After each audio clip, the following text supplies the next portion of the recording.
Assalamualaikum warahmatullahi wabarakatuh. Apa kabar? Kembali berjumpa dengan saya, Ersbun Arif dari Forum News Network.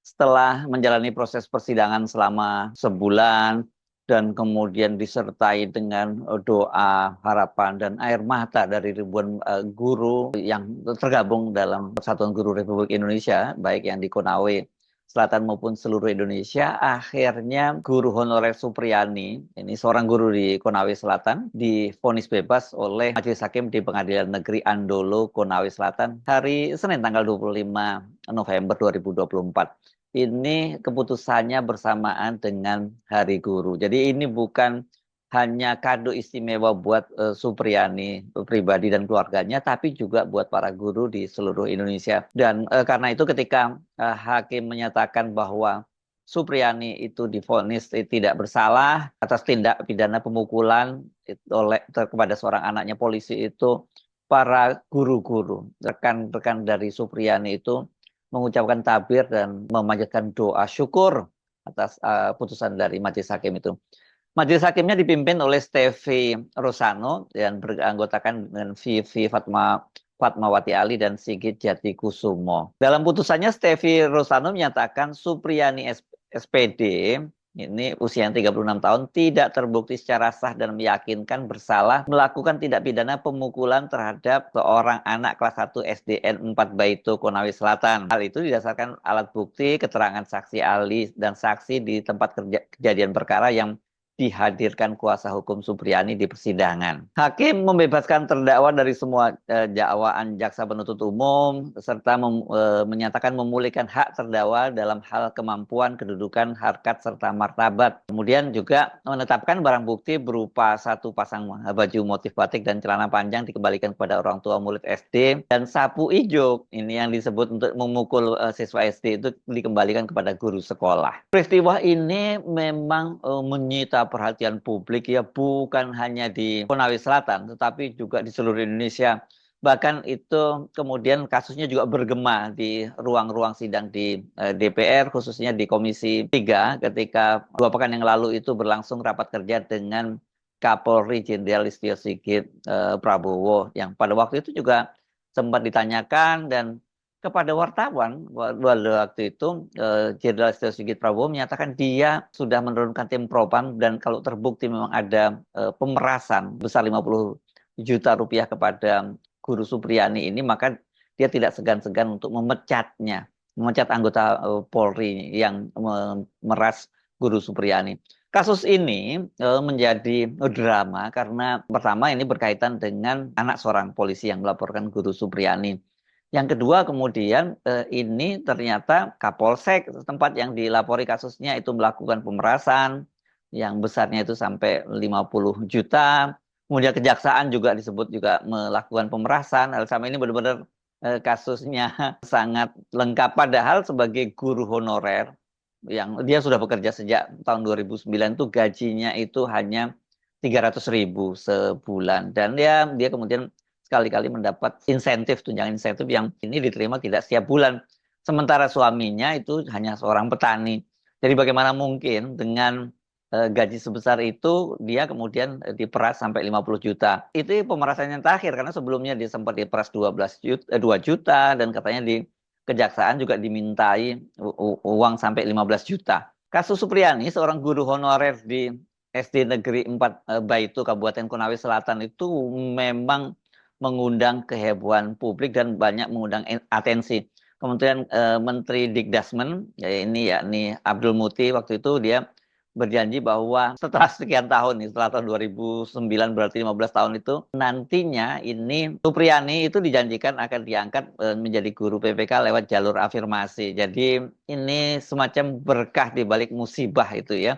Kasusnya itu bermula karena Supriyani ini dilaporkan oleh orang tua murid yang dia merupakan anggota kepolisian dengan tuduhan penganiayaan pada bulan April tahun 2024. Dan kasus itu kemudian bergulir ke pengadilan dan menyita perhatian publik ketika Supriyani itu akhirnya ditahan oleh kejaksaan. Kasus ini menuai kontroversi mulai dari dugaan pelanggaran kode etik hingga adanya isu permintaan uang damai. Dan kuasa hukum dari Supriyani, Andre Darmawan, itu juga menyebut adanya dugaan kriminalisasi dalam kasus ini yang melibatkan benturan kepentingan karena posisi pelapor sebagai anggota kepolisian. Kasus ini bermula pada 25 April 2024 ketika Aibda Wibowo Hashim, anggota polisi sekaligus orang tua dari seorang siswa kelas 1 di SDN 4 Baitu, melaporkan Supriyani atas dugaan penganiayaan. Ini ke Polsek Baitu. Berdasarkan keterangan Aibda Wibowo, laporan diajukan setelah ibu korban melihat ada bekas luka memar di paha belakang anaknya. Namun Supriyani membantah tuduhan itu. Dia menegaskan bahwa dia tidak mengajar di kelas korban dan tidak pernah berinteraksi langsung dengan anak tersebut. Supriyani mengatakan dia dan anak yang disebutkan dianiaya itu saat kejadian tidak dalam satu kelas karena anak pelapor itu berada di kelas 1A sedangkan dia itu di kelas 1B. Dia pada waktu itu mengaku tidak pernah menganiaya korban dan hanya dia Supriyani itu meminta maaf itu agar masalah itu cepat berlalu. Saya datang bersama kepala desa bukan mengakui kesalahan tetapi hanya minta maaf kalau ada salah selama mengajar. Tapi orang tuanya memahami kalau saya mengaku menganiaya, katanya. Setelah proses berbulan-bulan akhirnya ini berjalan, kasus itu baru kemudian mencapai titik baru pada 16 Oktober 2024 ketika Supriyani resmi ditahan oleh Kejaksaan Negeri Konawe Selatan dan ditempatkan di Lapas Perempuan Kendari. Pada waktu itu menimbulkan kehebohan karena para guru-guru, ribuan guru itu unjuk rasa ya menuntut pembebasan Supriyani ini karena Supriyani ini masih punya anak kecil, anak balita. Di media sosial kasus ini juga sangat heboh ya. Kemudian banyak yang mempertanyakan urgensi penahanan dalam kasus yang melibatkan tuduhan penganiayaan terhadap ya anak oleh seorang guru ini, dan kasusnya sebenarnya penganiayaan ringan kalau betul itu terjadi ya. Dan pada waktu itu kepolisian menyatakan bahwa prosesnya sudah dijalankan dengan prinsip keadilan. Namun kemudian Supriyani dan beberapa tokoh publik, influencer, netizen dan sebagainya mengkritisi tindakan tersebut. Dua anggota polisi di Polsek Baitu, Kabupaten Konawe Selatan dicopot setelah diketahui meminta uang 2 juta kepada Supriyani. Dan Kapolres Konawe Selatan AKBP Ferry Sam waktu itu membenarkan bahwa Kapolsek Baitu Ibda Muhammad Idris dan Kasat Reskrimnya itu dicopot dan ditarik ke Polres. Bidang Propam Polda Sulawesi Tenggara memeriksa 6 personil polisi kemudian karena ini ada laporan bahwa mereka ini minta uang damai sebesar 50 juta kepada Supriyani.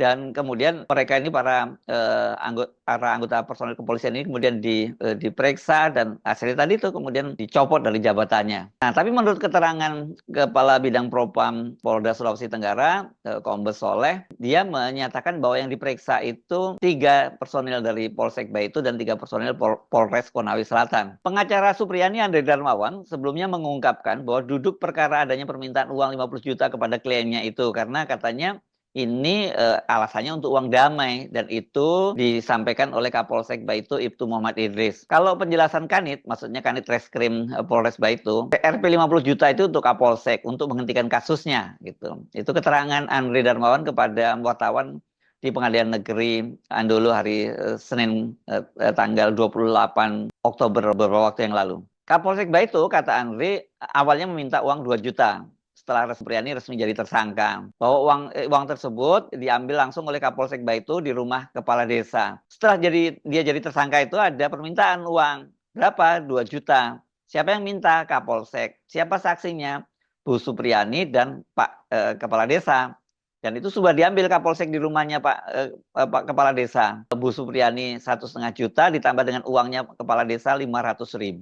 Tidak cukup hanya 2 juta, kemudian kata Andre, kliennya itu dimintai lagi uang 50 juta oleh Kapolsek Baitu dan Kanit Reskrim Polsek Baitu sebagai perantara. Permintaan itu disampaikan Supriyani itu dalam catatan saat sidang eksepsi. Jadi ini adalah fakta di pengadilan. Menurut Darmawan ini mereka tidak bisa mengelak karena ada rekamannya dan waktu itu kepala desa juga memperhalus bahasanya. Dia mengakui ada permintaan 50 juta dan kepala desa itu katanya dia mengaku dia dalam kondisi tertekan. Kalau penjelasan Kanit 50 juta itu untuk Kapolsek untuk menghentikan kasusnya.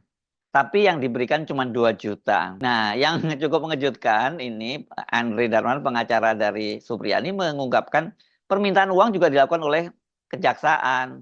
Dan pada waktu itu kejaksaan meminta uang sebesar 15 juta guna tidak dilakukan penahanan saat kasus tuduhan itu P21. Nah, karena tidak dibayar itulah akhirnya ya ditahan karena Ibu Supriyani tidak bisa menyanggupi karena tidak ada duitnya. Ya bayangkan orang gajinya saja 300.000 per bulan dimintain uang 50 juta oleh kepolisian dan 15 juta oleh kejaksaan. Andre menyayangkan sikap penegak hukum dalam kasus ini dan menurutnya seorang yang berguru status honorer seharusnya tidak diperas seperti itu. Nah, seperti saya sebutkan tadi, kasus ini dua pekan lalu juga ini dipertanyakan oleh anggota Komisi 3 DPR RI ketika berlangsung rapat kerja dengan Kapolri. Pada waktu itu Kapolri menjelaskan duduk persoalannya, kata dia sudah dicoba dilakukan mediasi, tapi katanya menemui jalan buntu.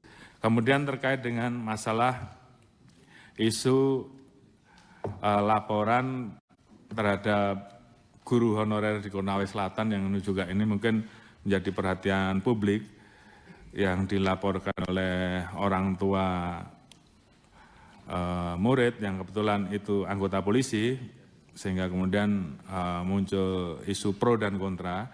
Kami laporkan bahwa sebenarnya sudah dilakukan 6 kali upaya mediasi oleh penyidik, namun sampai saat ini belum mencapai kesepakatan. Beberapa waktu yang lalu mediasi juga difasilitasi oleh PJ Bupati Konawe Selatan. Sebenarnya pada saat itu kemudian kedua belah pihak sepakat untuk berdamai, namun kemudian tersangka mencabut kembali kesepakatan damai. Sehingga ini juga tentunya menjadi hal yang mempersulit kita untuk kemudian bisa diselesaikan secara restoratif justice. Namun demikian, kita terus bekerja sama, salah satunya juga berkomunikasi dengan Persatuan Organisasi Guru untuk sama-sama kita mendiskusikan masalah ini, termasuk juga adanya isu terkait dengan ada permintaan dana 50 juta terkait dengan supaya tidak ditahan. Ini juga kami turunkan tim propam untuk mendalami sehingga kemudian menjadi jelas apakah fakta yang terjadi seperti itu atau sebaliknya. Yang jelas kami tentunya memonitor dan mengawasi serta mengikuti hal-hal yang menjadi perhatian publik yang juga tentunya apa yang menjadi perhatian rekan-rekan di Komisi 3. Dan kami mohon dukungan, doa serta pengawasan agar komitmen ini dapat senantiasa kami jaga dan Polri dapat menjalankan tugas dengan presisi. Setelah rapat kerja itu kepada wartawan, Kapolri menyatakan dia tidak segan untuk memecat anggotanya ini jika terbukti kemudian melakukan pemerasan semacam itu. Dan sekarang ini kan Guru Supriyani sudah dibebaskan dan kelihatannya dia memetik hasil penderitaannya begitu, karena kemudian gara-gara mendapat atensi sampai ke tingkat nasional, dia kemudian diangkat sebagai guru PPK, sebelumnya guru honorer, itu yang disampaikan oleh Menteri Abdul Muti tadi. Nah, sekarang kita tinggal menunggu bagaimana kelanjutan kasus di internal kepolisian, karena ini betul-betul keterlaluan ya. Pertama, itu kalau pemerasan itu sendiri tidak bisa ditolerir, dan kedua pemerasan kepada seorang guru honorer yang nggak punya duit sebesar itu, yang gajinya saja seperti saya sebutkan tadi 300 juta, ini sungguh-sungguh keterlaluan. Jadi memang waktunya kepolisian untuk melakukan bersih-bersih agar citranya kepolisian itu tidak tercoreng hanya karena kasus seperti ini. Saya Arif dari Forum News Network. Sampai jumpa lagi. Wassalamualaikum warahmatullahi wabarakatuh.